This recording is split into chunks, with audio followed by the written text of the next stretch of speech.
around, turn around, we go, we go.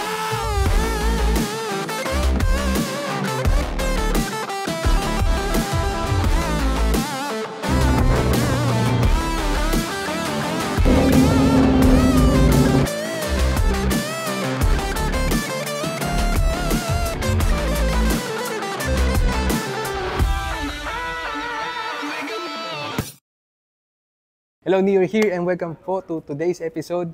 We will be reviewing the Speed 400. So the contents of this episode will be the riding review, insights, and then what will I think about this bike after riding it. So let's go! For its engine, it's convincingly capable na kahit galing ako 900cc na inline 4, driving the Speed 400 was fun and is sure a pleasure. The humble thumper sound from its exhaust note is nice and I think it should be kept that way.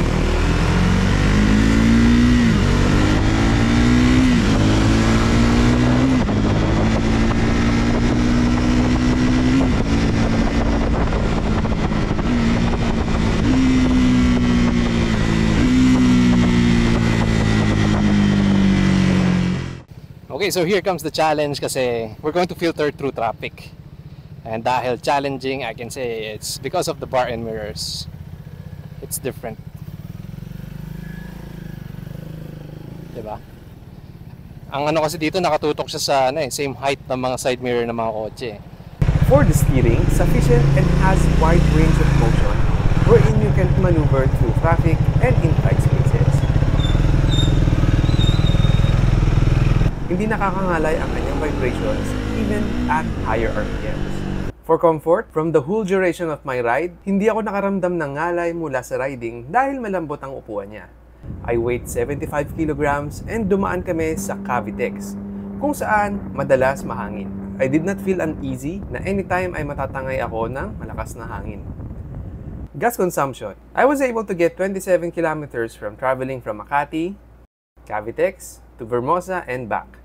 Mostly chill ride with a bit of spirited riding. For its maintenance, Triumph offers 16,000 kilometers before you change your oil. Well, bukod dun sa first 1,000 kilometers. But in my opinion, I'd rather get it serviced for every 4 to 5,000 kilometers. And the service cost is around 5 to 6,000 Philippine pesos. Kung gagawa ko ng metaphor mga to, kung ang Svartpilen ay Red Bull energy drink kasi extreme siya, ang Triumph Speed 400 naman ay kapeng barako. Malakas pero swabe. Okay, unlike other Triumph bikes na kailangan may pull in yung clutch para start, this one in particular, hindi mo na kailangan. Press mo ng ignition and it will start. And unlike sa Husqvarna na one press lang ignition, this one you have to hold in until mag-start siya. And total, nandito na tayo. Let's have a quick sound check.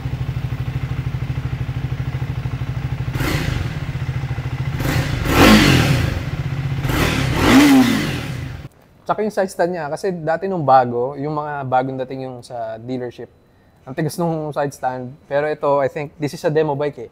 So, ayun, lumalambot na pala over time and mas madali nang ibaba. Without compromising the integrity ng side stand. Okay, this was mentioned on another episode, so may naririnig kayo.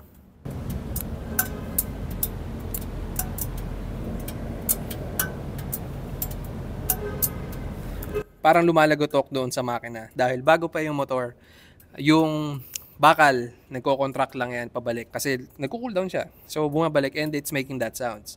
Normal po yan, hindi po kayo dapat mag-alala.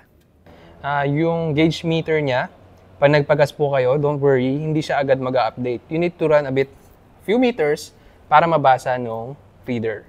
By the way, ito pong gas cap na utupo ko. Akala ko buong part na to na iikot. Turns out, ito lang po yan, susi, and then paangat. I think this is really nice kasi merong part ng video, iniipit ko dito yung pera tsaka yung card whenever I'm exiting toll gates or parkings. Going back to the display, this RPM meter blinks kapag nasa mataas na area na siya. But I find it kind of annoying at first kasi panay blink siya even at 6,000 RPM pa lang. Nagbi-blink na siya. So, it's asking you to shift agad. And kahit nasa 6th gear ka na, it actually blinks a lot faster. Thinking about it, it's the way of the bike telling to calm down, kalmahan mo yung pagra-ride mo, and it's also helping you save your fuel. Sa akin lang ulit, napakalambot nung kill switch.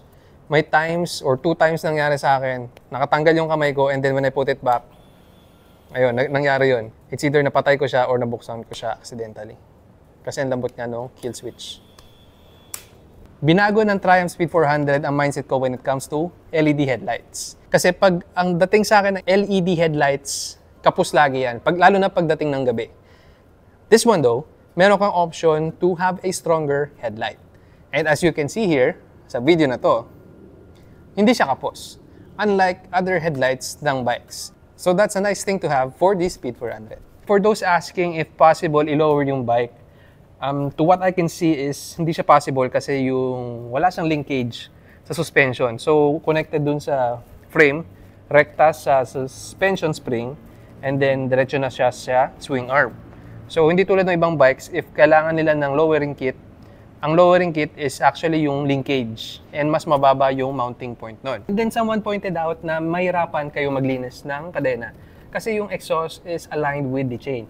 Pero in all honesty, nakatutok naman pataas yung exhaust, so hindi ka mahirapan. Pero hindi nila sinamahan ng attachment or ng groove para sa spool. So it's either bibili ka nung parang naka-extend dito para makabitan ng spool para mapadak stand.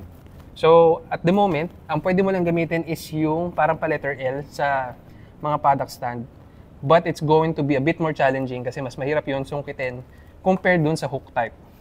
For the levers, pareho siyang non-adjustable. But for whatever the bike is and for its purpose, I don't think kailangan pa niya ng adjustable levers. Next up is yung bar end.